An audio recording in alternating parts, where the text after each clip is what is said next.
사법농단 사태의 핵심으로 꼽히는 임종헌 전 법원행정처 차장에 대한 검찰 조사가 지금도 진행되고 있습니다. 그간 사법농단에 대해서는 구속영장은커녕 압수수색 영장 청구도 줄줄이 기각됐었는데요. 검찰 수사가 진전될 수 있을지 주목됩니다. 네, 김광삼 변호사와 함께 짚어보겠습니다. 어서 오세요. 네, 안녕하세요.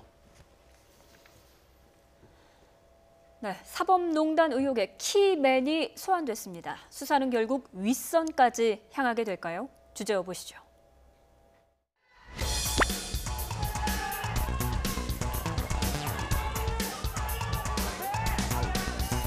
무거운 책임감을 느끼고 국민 여러분께 죄송합니다.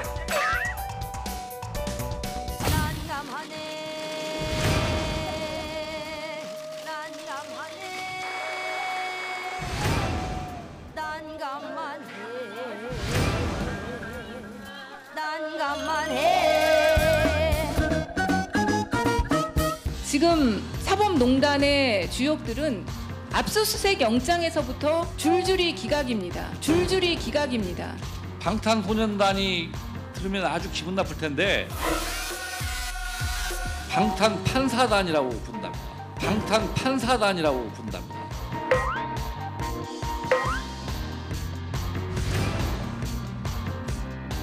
예, 그때 가서 버텨요. 그때 가서 버텨요.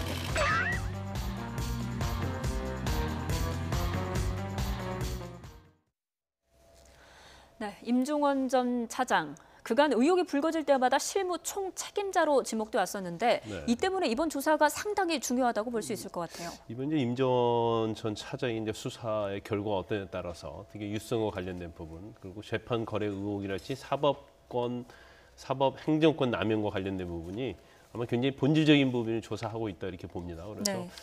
임종헌 전 차장의 입에서 어떤 얘기가 나오냐에 따라서 향후의 수사와 어떤 성패가 좌우될 수밖에 없는 상황이죠. 그 이유는 여러 가지가 있지만 일단 지금 수사하고 있는 것이 재판거래 의혹하고 그다음에 사법행정권 남용에 관한 거거든요. 근데 이 재판거래 의혹 자체는 청와대의 어떤 보수적인 정권에 입맞춤을 하기 위해서 어떤 노동이랄지 아니면 뭐 통합진보당 같은 것들, 그 진보당 같은 사건 같은 이러한 것들을 정권의 입맞춤에 맞는 그런 재판을 하려고 하면서 상고법원 설치와 이제 바꾸려고 하는 거래 의혹이 된 거고요. 근데 사법행정권 남용과 관련된 부분은 이제 이러한 어떤 재판에 적극적으로 관여를 하고 또 관여 과정에서 어떤 판사에게 영향을 미치고 또 아까 말씀드린 이제 상고법원 설치와 관련해서 반대하는 그러한 판사들에 대해서는 사찰을 하고 또 그러한 것들을 위해서 이제 비자금을 조성하고 이런 여러 가지 어떤 사례들. 그러니까 네. 지금 뭐 언론에 알려지기로는 적어도 범죄 혐의는 이제 30개 이상이 된다고 그렇게 보고 있어요. 그런데 네.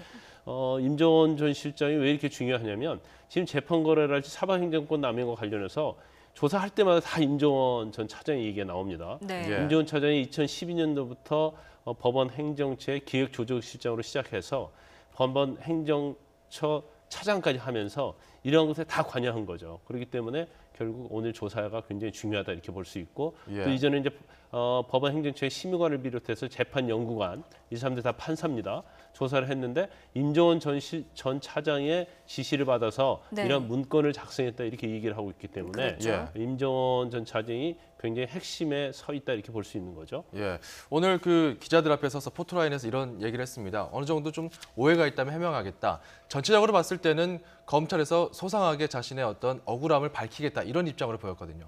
지금 사실 이제 문건 자체는요. 그 임종헌 전 차장한테 압수한 사실 이제 압수하려고 그러는데 본인이 임의 제출했어요.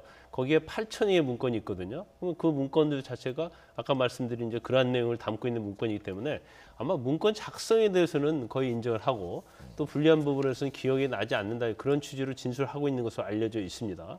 그런데 이제 본인이 받을 혐의가 직권남용, 네. 그 허위공문서 작성 뭐 이러한 것들이거든요.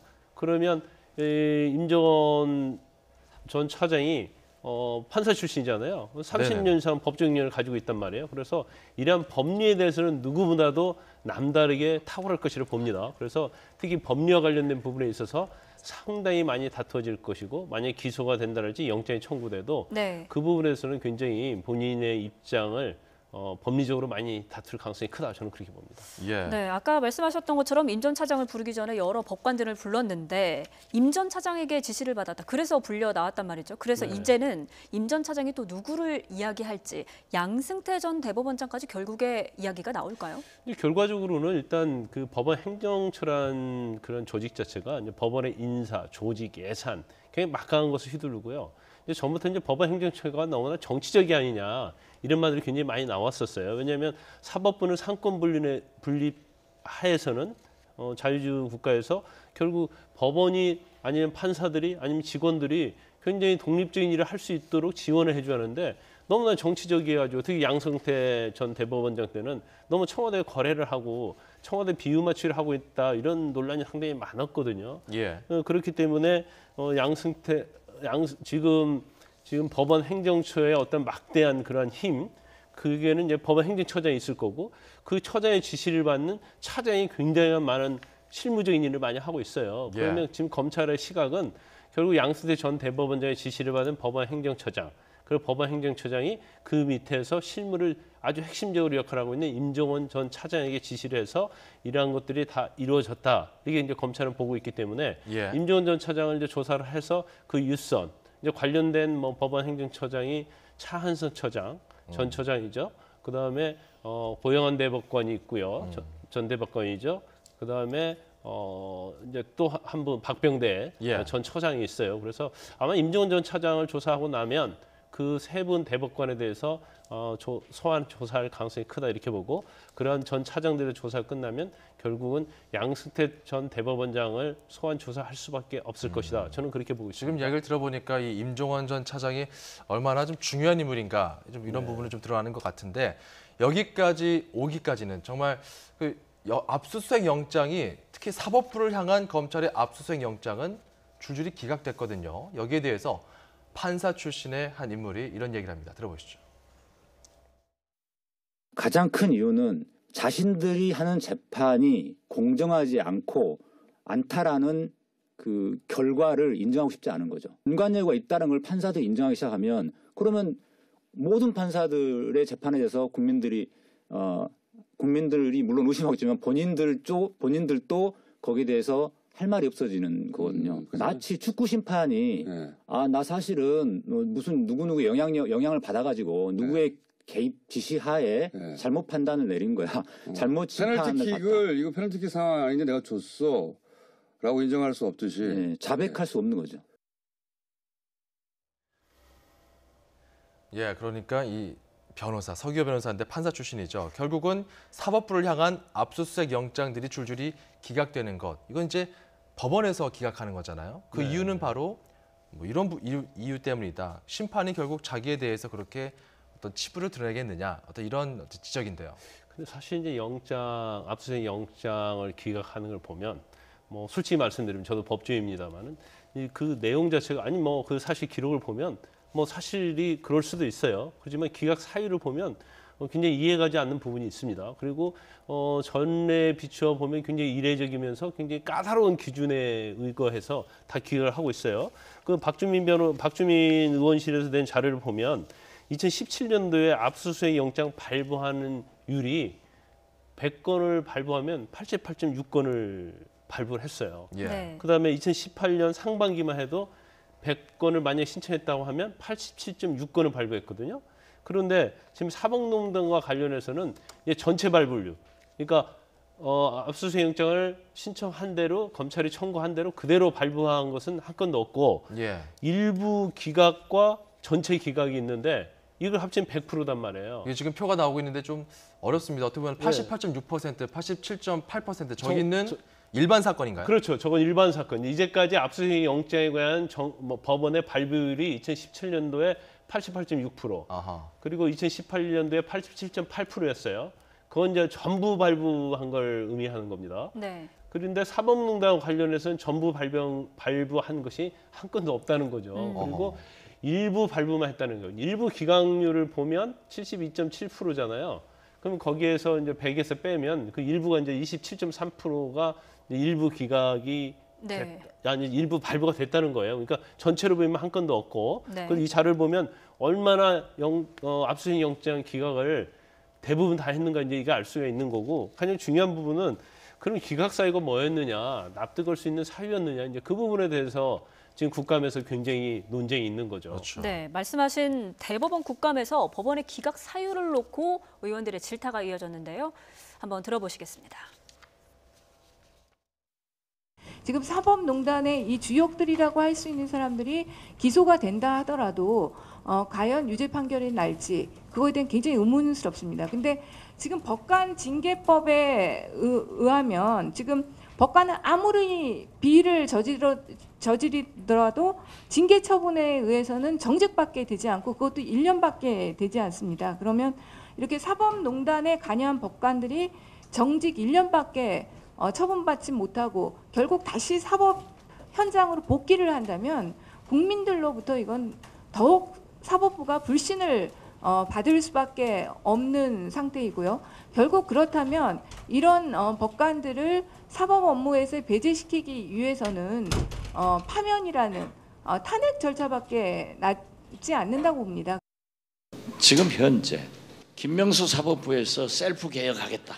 뭐라고 얘기를 하겠지만 대단히 억울하겠지만 국민들은 아무도 믿지 않습니다. 지금 사법농단에 관계된 판사들의 영장 기각률은 일부 기각까지 포함하면 99%입니다. 208건 중 23건, 11.1%가 압수수색 등이 발부됐습니다. 지금 시중에서는요. 이재명 지사, 배우 김부선 씨와 몸에 큰 점이 있다. 이게 회자되면서 사법부는 자기들 식구 감사하는 데는 앞서지만은 아마 이재명 지사 큰 점 확인하려고 압수수색 요청하면 발부할 것이다. 그렇게 사법부가 국민의 조롱거리로 전락된 것 듣고 계십니까? 그래 이재명 지사 큰 점 확인하려고 영장 압수수색 발부하겠어요? 이게 웃기는 일 아닙니까? 네, 뜬금없이 이재명 지사까지 소환이 됐는데 그만큼 법원의 영장 기각 사유가 쉽게 납득하기 힘들다는 거 아니겠습니까? 그렇죠. 이제 그 납득할 수 없는 이유를 여러 가지 보면 특히 이제 오늘 국감과 관련돼서 양승태 전 대법원장에 대한 주거지 압수수색에 대해서는 주거 안정을 이유로 얘기를 했어요. 기각을 했어요. 그런데 주거, 사생활 비밀에 대한 뭐 어떤 기본권 보장 그거 취지에 따라서 압수수색을 신중히 한다 하고 기각을 했는데 일반적으로 압수수색 대상이요. 대부분이 어떻게 되냐면 사무실 아니면 집, 주거지죠. 네. 그러면 자동차, 뭐 경우에 따라서는 이재명 지사처럼 뭐 신체에 대한 압수수색 있을 수 있는 거거든요. 그래서 그렇지만 그 어떤 범죄와 관련된 증거물에 대한 압수수색은 대부분이 사무실 아니면 주거지예요. 그렇기 때문에 이제까지 검찰에서 압수수색할 때는 주거지가 항상 1번 타켓입니다. 왜냐하면 집에다가 보관하고 있고 우리가 잘 아시잖아요. 박근혜 전 대통령 국정농단 사건에 있어서도 뭐 우병우 전 수석이랄지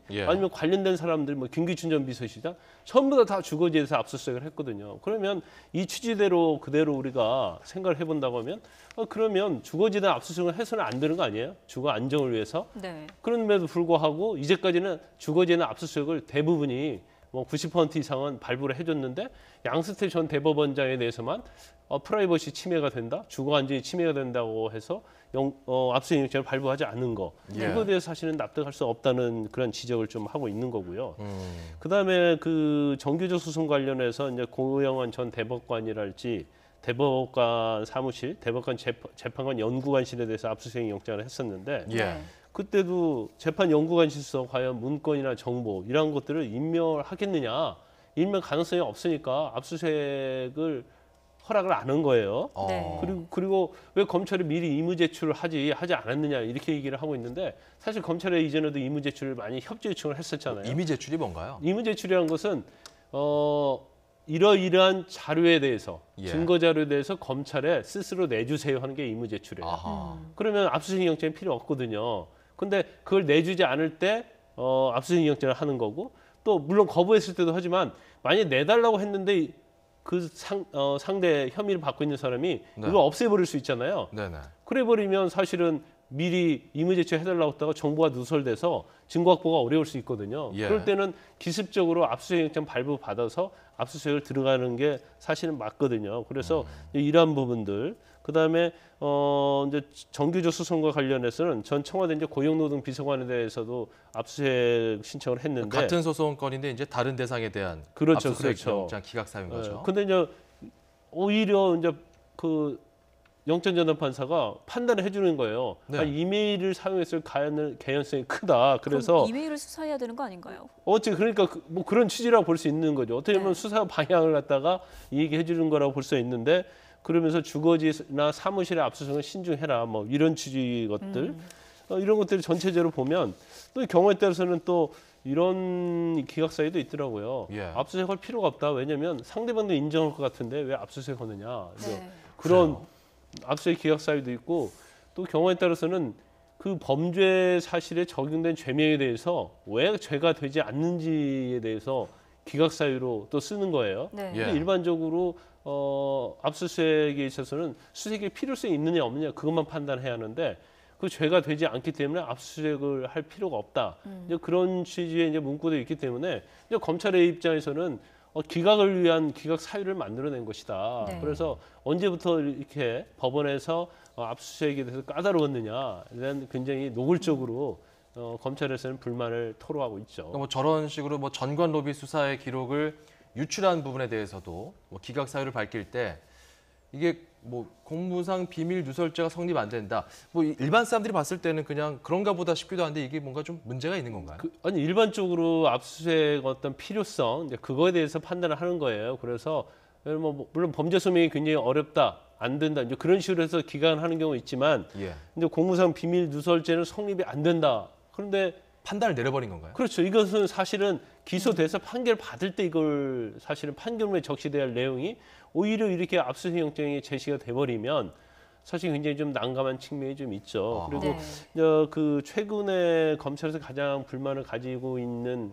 것이 유해영 전 대법원 수석재판연구관에 대한 영장 기각이에요. 거기 네. 보면 공무상 비밀 누설이랄지 직권남용, 공공기록물법 위반 있는 그런 범죄로 구속영장을 청구했는데 예, 예. 왜 죄가 되지 않는가에 대해서 다 그 3,600자로 이 장문의 기각 사유를 썼습니다. 네. 아마 국민을 의식해서 그럴 수도 있고 그런데 이건 굉장히 이례적인 거거든요. 그리고 예. 그 중에 보면 지금 검찰에서 가장 불만 섞인 소리가 거기에 보면 이제 증거인멸 염려가 없다는 그런 취지의 문구가 나온다는 거예요. 기각 사유가. 근데 유해영 전 재판관은 사실은 그 문건 유출한 그런 하드디스크를 다 없애버리고 문건 예. 파쇄했거든요. 그럼에도 불구하고 과연 증거인멸 우리가 없다는 말이 맞느냐.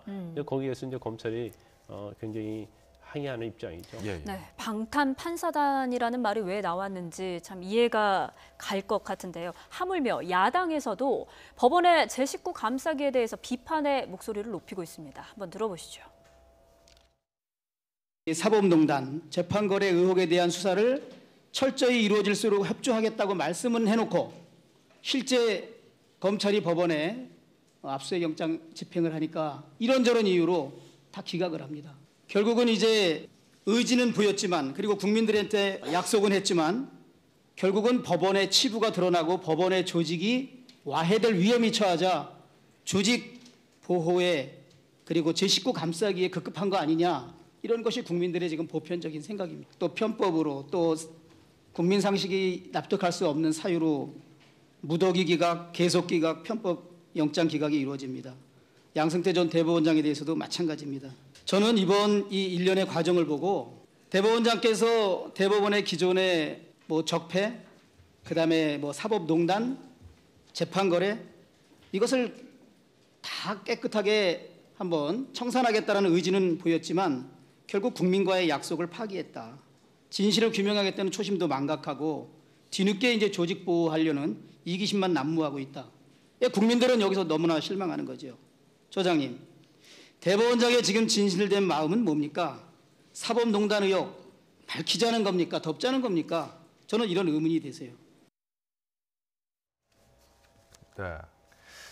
자, 이렇게 좀 야당에서도 굉장히 비판이 들어오고 있습니다. 어떻게 보면은 그 야당 입장에서는 그 당시 정권 하에서 이루어졌던 일이기 때문에 이런 부분에서 좀 소극적일 수 있는데 이렇게 목소리가 나왔고요. 조금 전 들어온 소식 간단히 좀 정리해 드리겠습니다. 문재인 대통령과 마크롱 프랑스 대통령이 정상회담을 시작했다고 합니다. 네, 조금 전에 이 개선문에서 공식 환영식을 가졌고요. 무명 용사의 묘에서 헌화를 한 뒤에 조금 전에 정상회담이 시작됐다는 소식이 조금 전에 들어왔습니다. 예, 정상회담 시작 전에는 엘리제 궁에서 30분 정도 환담이 이루어진 것으로 전해졌고요. 이 부분에 대해서는 잠시 후에 전문가와 좀 더 자세한 소식도 짚어드리겠습니다. 네, 변호사님. 마지막으로 오늘 조사 결과를 좀 봐야 알겠지만 구속영장 청구의 가능성이 있는지 좀 전망해 주시죠. 일단은 저는 뭐 결론적으로 말하면 이제 검찰은 영장을 반드시 청구를 할 겁니다. 그렇지만 오늘 조사가 사실은 뭐 오늘 조사로 다 끝나지 않을 거예요. 왜냐하면 워낙 혐의가 방대하기 때문에. 그래서 적어도 향후에서 2-3번에 걸쳐서 이제 조사를 할 가능성이 크다고 보고 그 중에 일부라도 인정이 되면 검찰은 영장을 청구하는데 아까 제가 말씀드린 것처럼 압수수색 영장이 거의 발부가 안 됐잖아요. 그럼 과연 이게 영장이 발부될 가능성이 있느냐?